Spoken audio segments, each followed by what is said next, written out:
how to get your offer accepted on a single family home in the Minneapolis metro Twin Cities real estate market.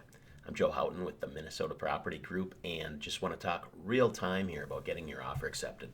When a home is priced really well here in Minnesota, the Twin Cities area, it is very competitive. The winning bid sometimes goes 80, 90, $100,000 over the asking price. Don't do that if it's not worth it to you to buy a house at that price.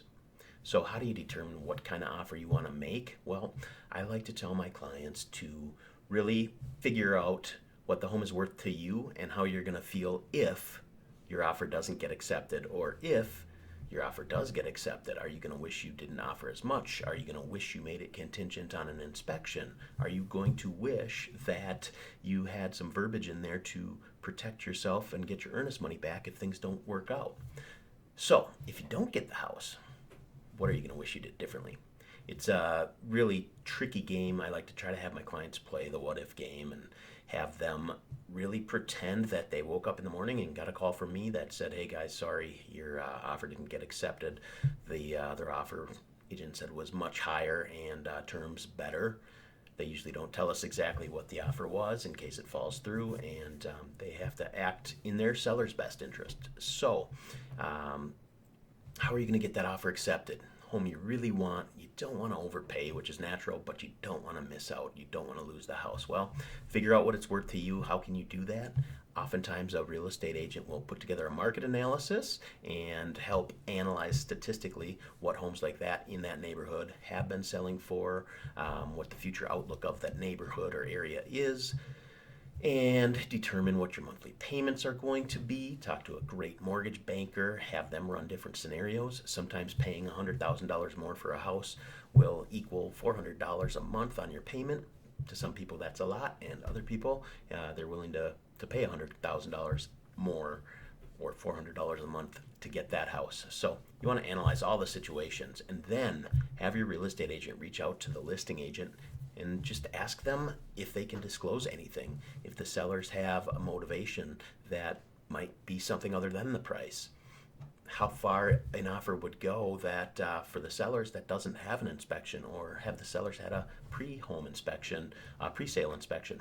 You can always try to get an inspector in there prior to solidifying an offer so that you can write a non-contingent offer. Contingencies are one thing that a lot of sellers really think carefully about, not necessarily because they feel their house is in bad condition, but quite frankly, it's a pretty easy out in Minnesota to back out based on anything that you're uncomfortable with during that inspection period. So it's an easy out, and sellers know this if their agent is good and warn them of this. So that's why contingent offers usually are not getting accepted if there's an offer that's non-contingent around the same price. Next is financing. If you can find a way to finance the home without getting a mortgage, or to make your offer non-contingent on financing with non-refundable earnest money, the more the better. Your offer is going to stand out over the competition. An agent that's reputable, good reviews, well known in the community, that goes a long ways as well.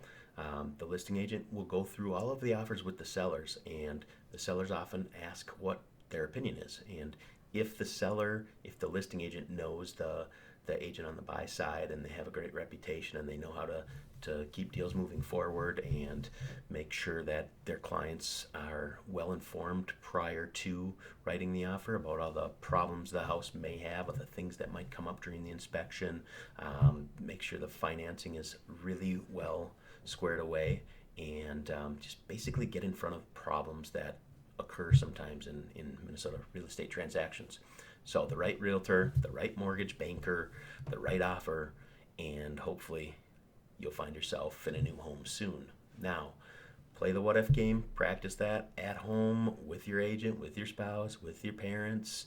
Consider getting a pre-inspection, an inspection prior to your offer, so you can write non-contingent. Really educate yourself. There's some great blogs out there, some great YouTube videos. Educate yourself hopefully your realtor knows a lot about construction and they can help you analyze the flaws in a home prior to writing an offer. I know personally I got my contractor's license, home builder's license in Minnesota in 2016 so that I could do this. I've done all the appraiser training online and inspection training online to be just more able to help my buyers feel confident in the offer they write and to consider making an offer not contingent on an inspection. You can still get an inspection, but if it's not contingent on an inspection, you wouldn't be able to negotiate after the inspection, or you may lose your earnest money after the inspection if you change your mind. There's a lot of different ways to structure a purchase agreement in Minnesota to help your offer stand above the competition. I'd love to share more tricks, tips with you. Obviously, consult your real estate agent if you're working or under contract with one. And if you want a second opinion, give me a call. Have a great day.